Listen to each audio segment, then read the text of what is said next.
Hello दोस्तों, राधे राधे। कैसा बेटी विवाह गीत सुनाने जा रही हूँ। अच्छा लगे तो लाइक कमेंट और शेयर कीजिएगा। कमेंट करके बताइए गीत कैसा है।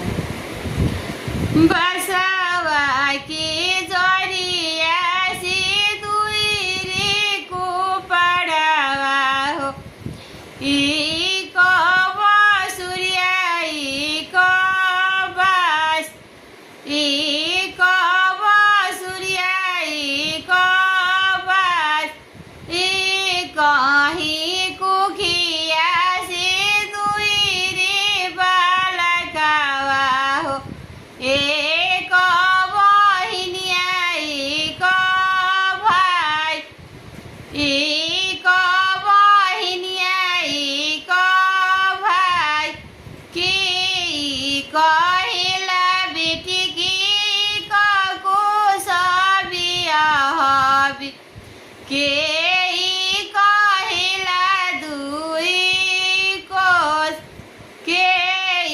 कहिला दीदी की छवा को सबिया हबी के कहिला डिहवा पार के कहिला डिहवा पार। आमा कहिली बेटी की को सबिया हबी पापा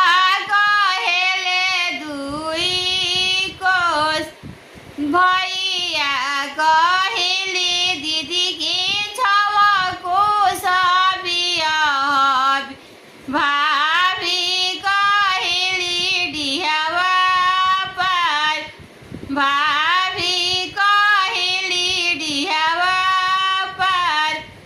आमा कहिली बेटी रोजी रोजी आइहा हो,